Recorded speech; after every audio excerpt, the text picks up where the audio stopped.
Are you absolutely sure you're getting your strawberries ready for winter the right way? Do you think simply tossing a few leaves on the bed is enough? What if I told you that one single mistake, made by 9 out of 10 gardeners, could cost you almost your entire next harvest? That's right, exactly. You could spend all summer tending to your plants, only to ruin all that hard work with one wrong move in the fall.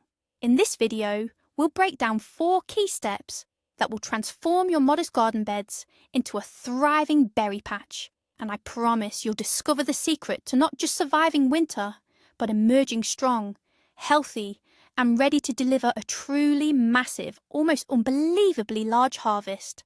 Watch until the end, and you'll understand why your neighbour harvests berries by the bucketful while you don't. Ready to learn the truth? Before we dive into the specifics, let's take a moment to really think about what strawberries actually are. They're not just little plants that give you berries in the summer. They're perennials with a surprisingly complex life cycle. Throughout spring and summer, they put all their energy into growth, flowering, and of course, fruiting. But fall isn't the end of their life cycle. It's a crucial period of preparation for a long winter's nap. It's during autumn that some truly amazing things happen inside those little plants. They set their flower buds, the very buds that will become next year's delicious berries. They also store vital nutrients in their roots to survive the freezing temperatures. Essentially, your future harvest isn't forming in the spring.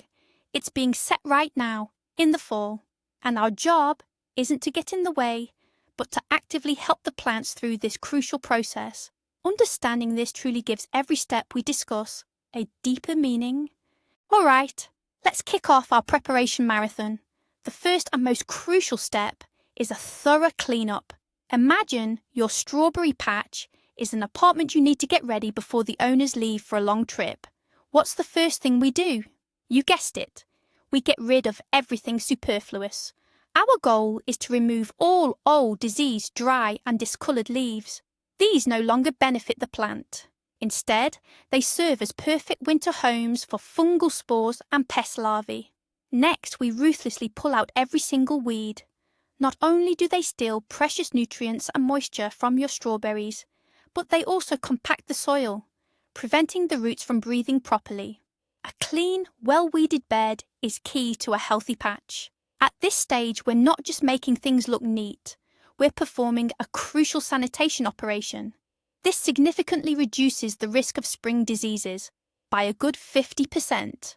Now let's address a highly debated question that often divides gardeners. Should you cut back or remove all strawberry foliage in the fall? You've probably heard the advice, cut everything down to the ground, new growth will emerge. Well, let me tell you, once and for all, this is one of the most damaging myths out there. Completely cutting back all foliage is a huge stress for the plant right before winter. It loses its natural photosynthetic system and is forced to use up precious energy reserves meant for winter survival just to grow new leaves. The correct approach is selective sanitary pruning. We only remove leaves that are clearly diseased, those with spots, rust, dry ones, or any that are lying on the ground. However, healthy, green leaves in the centre of the plant must be left untouched. They act as both a shield and an energy store, protecting the plant's heart and continuing to nourish it right up until the first hard frosts. For this precise gardening work, you'll need the right tools. Forget about scythes or lawn mowers. Our best friend for this task is a sharp pair of pruning shears or garden scissors. Why is sharpness so crucial? A dull tool doesn't cut cleanly. It crushes and tears plant tissues, leaving open wounds that are highly susceptible to infection. Before you start, and whenever you move from one plant to another, always disinfect your blades. Any alcohol-based solution, chlorhexidine, or even a strong solution of potassium permanganate will work. This isn't paranoia. It's essential professional gardening hygiene. By doing so, you'll prevent the potential spread of disease from a single plant to your entire garden. And of course, don't forget your gloves. They'll not only protect your hands, but also help prevent the transmission of pathogens. Next on our list for strawberry care, the runners. These long shoots, which are how strawberry plants propagate, have already sapped a significant amount of energy from the mother plant by fall. If you're not looking to expand your patch or grow new plants, then all runners should be completely removed. They're no longer needed. Cut them as close to the base of the mother plant as possible. Do not leave long stubs, as these can easily rot. If you are planning to use the runners for propagation, the best practice is to allow only the first strongest plantlet on each runner to root, removing all others. By autumn, these should be well established. Now, if your chosen plantlets are indeed well rooted, you can confidently cut them from the mother plant. This will free the mother plant from expending its valuable resources on them. Let's talk about common pruning mistakes that can undo all our hard work. Mistake number 1, as we've already discussed, is cutting plants back too severely. Mistake number 2 is pruning too low. Some gardeners, in an attempt to be thorough, cut leaves right at the base, damaging the plant's growth point, often called the heart or crown of the bush. This is something you absolutely must not do. If you damage the crown, the plant will most likely die. Leave about 5 to 7 centimetres of the leaf stalks. They will eventually dry out and fall off naturally, but crucially, they will protect the growth point.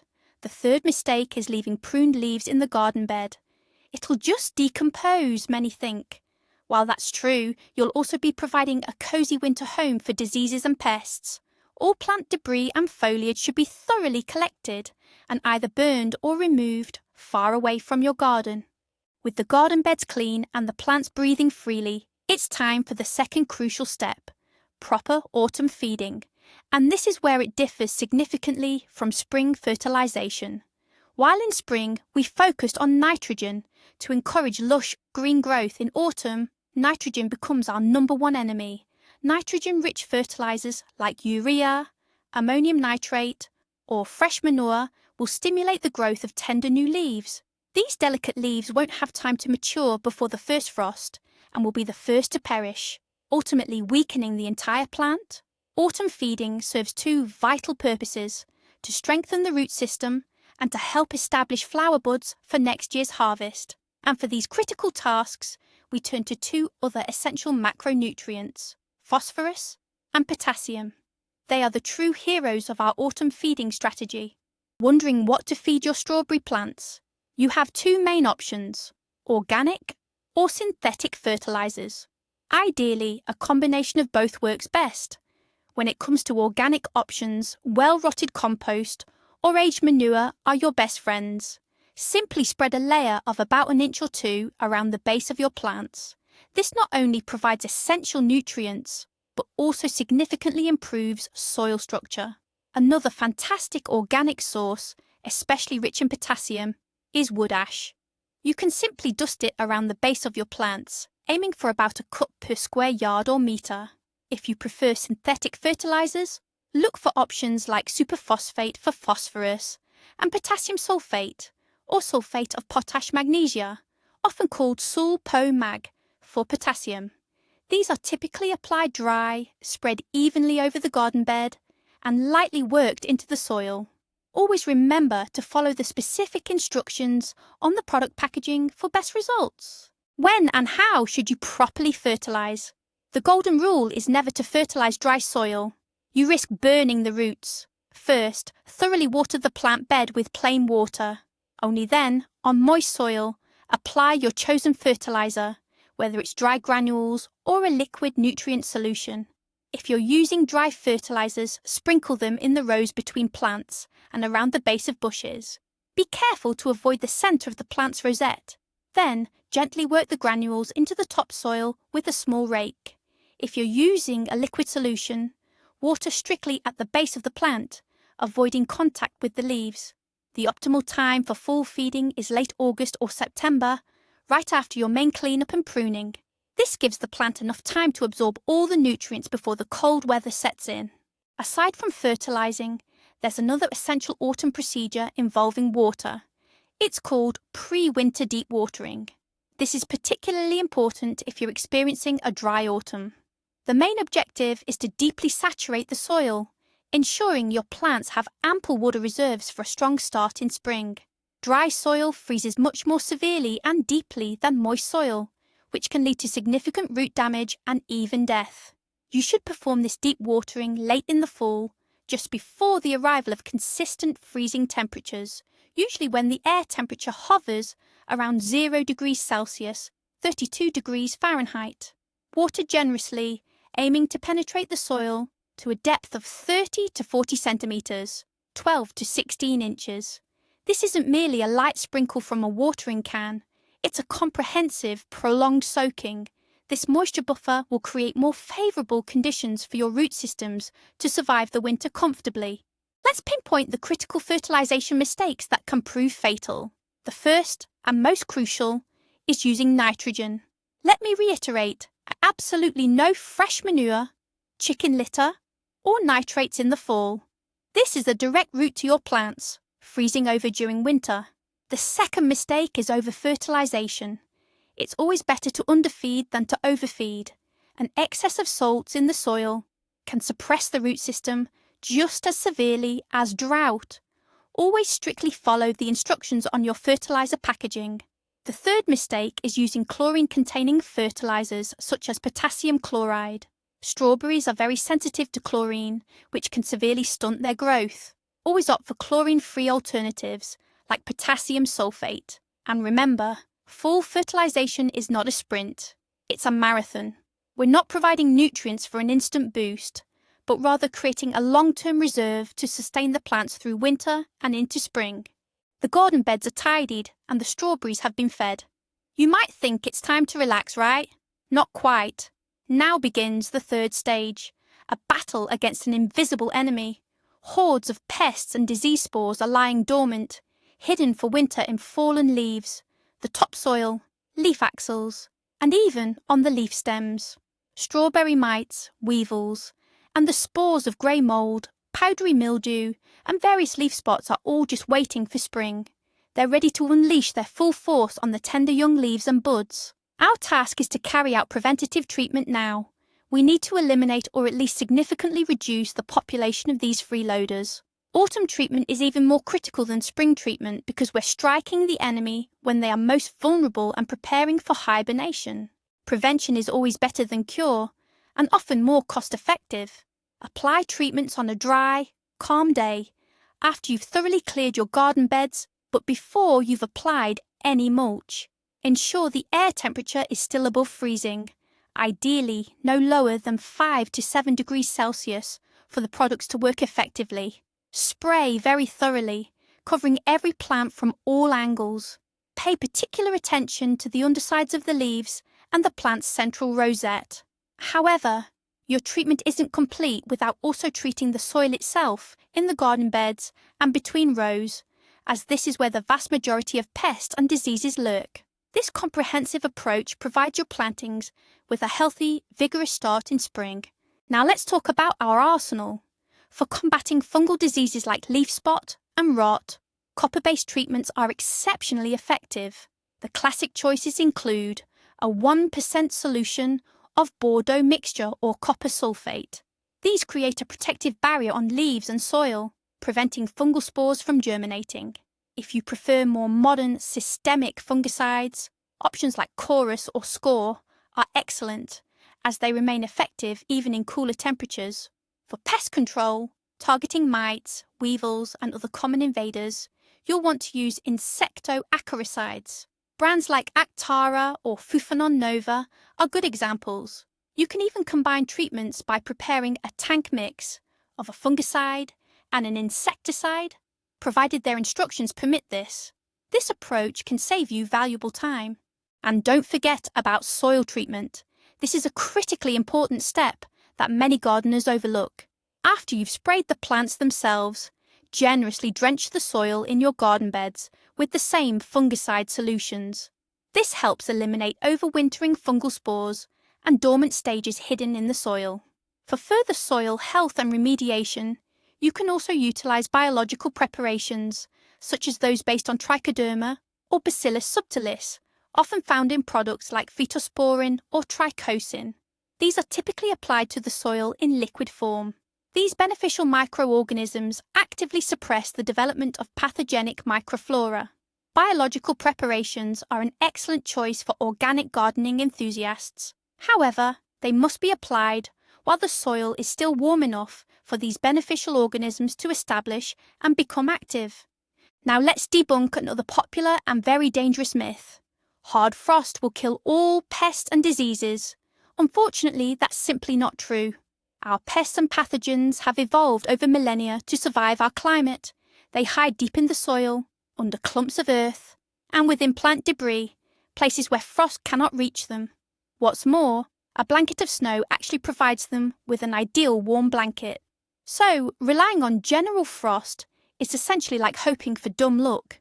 Only timely and thorough autumn treatment can guarantee that your plants will awaken in the spring to a clean and healthy environment, rather than a battlefield with an army of hungry foes. Don't be lazy. This crucial step will pay off many times over. We're almost there. The fourth and final stage is providing winter protection. Think of it as giving our strawberries a warm winter coat for the colder months. However, the primary goal of mulching and covering isn't simply to keep them warm. It's crucial for shielding them from drastic temperature swings and harsh, drying winter winds. Picture this. A sunny winter day warms the soil, causing it to thaw, but then severe frost strikes at night. The water in the soil freezes and expands, literally pushing the strawberry's delicate root system out of the ground. This phenomenon is known as frost heaving, and it's extremely detrimental to plants. Proper winter cover minimizes these fluctuations and safeguards the roots. Furthermore, it helps retain essential soil moisture and prevents the strawberry crowns from freezing solid during harsh, snowless winters. What's the best material for winter protection? The ideal covering material should be loose, breathable, and dry. It shouldn't compact or rot. Excellent options include straw, but not hay, which often contains weed seeds, pine or spruce boughs, and pine needles. Boughs are also great for trapping snow and deterring rodents. You can also use dry peat, well-rotted compost, or even dry leaves from deciduous trees like oak and maple. However, avoid leaves from fruit trees, as they can harbour diseases. The mulch layer needs to be sufficiently thick, around 10-15 centimetres, 4 to 6 inches, to be effective. Apply it so it covers the ground around your plants, but avoid completely burying the plant's crown or centre, as this can lead to rot. Now, let's move on to materials you should absolutely avoid when winterizing your plants. Topping our list of things to avoid is fresh sawdust. It compacts into a dense, suffocating crust that can cause your plants to rot. Furthermore, as it decomposes, it draws precious nitrogen right out of your soil. Plastic sheeting is another poor choice. Underneath, condensation builds up, and ventilation is non-existent. This environment will cause your bushes to simply rot away at the very first thaw. Likewise, steer clear of fresh manure.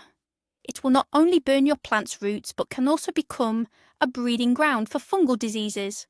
And, as I've mentioned before, be very cautious with fallen leaves from your own fruit trees, as they can be a major source of infections.